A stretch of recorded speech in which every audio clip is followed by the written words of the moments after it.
All right, so some of the problems on this Big Ten assignment for Unit 7 are pretty tricky. I had questions on a couple of them, specifically C and F, so go ahead and work through those problems. Looking at C, we were given the differential equation dy dx equals 2y over x squared. We were told h of x is a particular solution that goes through the point 2, 5 over e. And then we were asked to find the limit as x approaches infinity of that function h of x. So the first thing we need to do is figure out what h of x is, and then this just becomes a limit problem.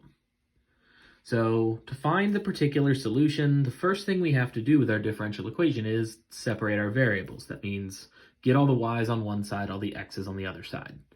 So if I have dy dx equals 2y over x squared, well, first thing I want to do is get rid of the y on this right-hand side. So I'm going to multiply both sides by 1 over y to cancel out this y.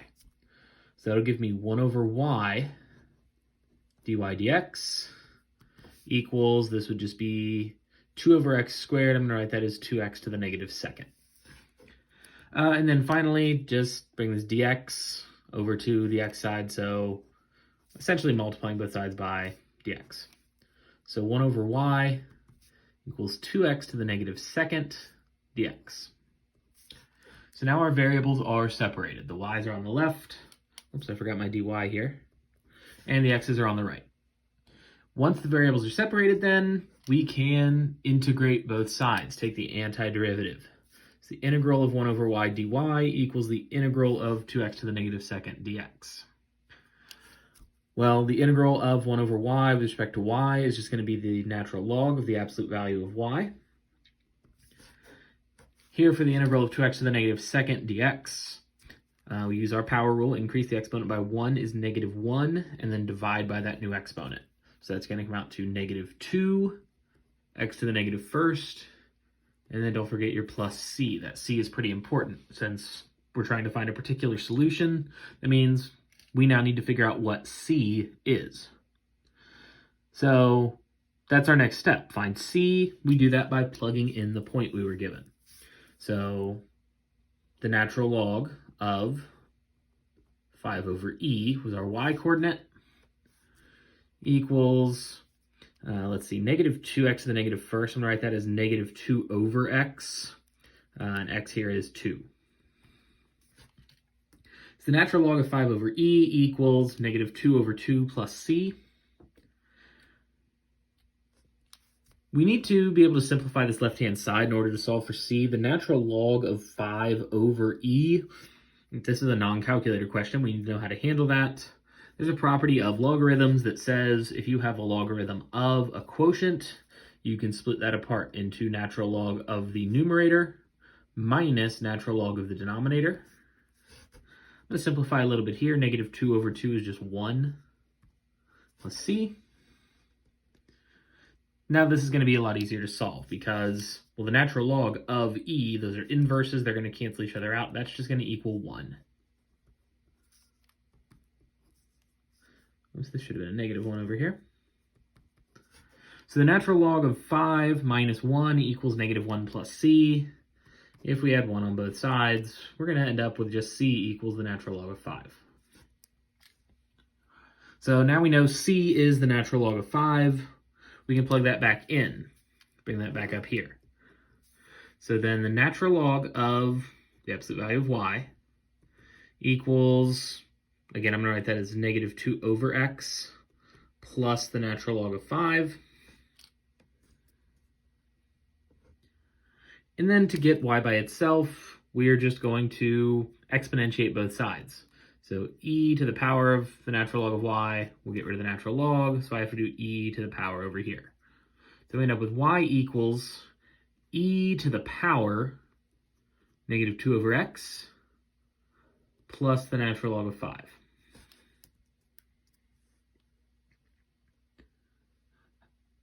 Again, we're going to use a property of exponents here. Well, when do we add exponents together? It's when we multiplied things that had the same base. So e to the negative 2 over x times e to the natural log of 5. I can be sure that that would still work. If I multiply those back together, they have the same base. I would just add the exponents. So yes, these expressions are the same thing.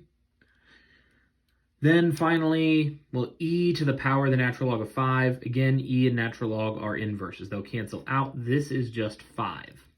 So it's this expression, e to the negative 2 over x times 5. So we can finally write our function, y equals 5 e to the negative 2 over x. This is what h of x is equal to. So then if we're finding the limit as x approaches infinity of this function, 5 e to the negative 2 over x, well, remember when we're finding limits as x approaches infinity, just think of what happens to the function as x gets bigger and bigger and bigger. So if I think of this as 5 times e to the power negative 2 over a million, well, negative 2 over a million is very, very small. This expression will be approaching 0 as x approaches infinity. So we're basically dealing with 5 times e to the 0. E to the 0 is 1. So 5 times 1, this limit equals 5. The other one I was asked about from the Big Ten assignment was problem F. In problem F, we were given the differential equation dy dx equals 8x minus 2y. And we were told that it has a linear solution in the form y equals mx plus b. And we were asked to find the quantity m plus b. So we need to actually find that linear solution, and then we're going to add m and b together. And this one's a little tricky, because we need a good idea for the first step. So what do we know? We're looking for a linear solution. So dy dx would be the derivative of y. This would tell us the slope. So I could write that m equals 8x minus 2y, but without a point, that doesn't really get us anywhere.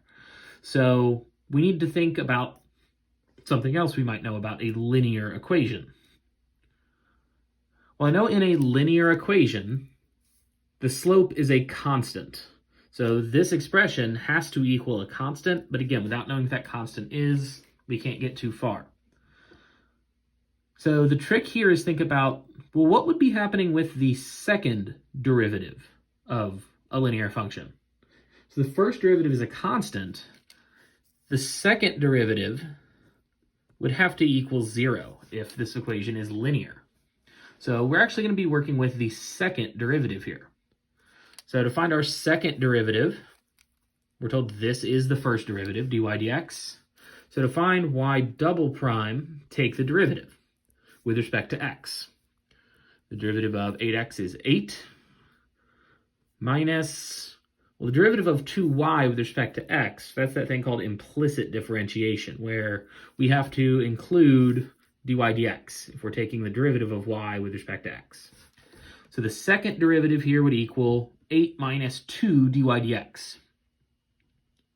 Well, hold on. We know what dy dx is. It's 8x minus 2y. So y double prime equals 8 minus 2 times 8x minus 2y. And now we know if this really is linear, the second derivative is 0. So we can set y double prime equal to 0. I'm going to go ahead and distribute this negative 2 here. Negative 2 times negative 2y is plus 4y. And now we have y in this equation. Y is the function we're looking for. So just solve for y. So let's see, I'm going to add the 16x over the other side, subtract the 8. So I'll be at 4y equals 16x minus 8. Dividing both sides by 4 gives us y equals 4x minus 2. So our m is 4, our b is negative 2, then m plus b is 2. So just using what we know about a linear function there, that the second derivative has to be 0, we can solve this using a second derivative.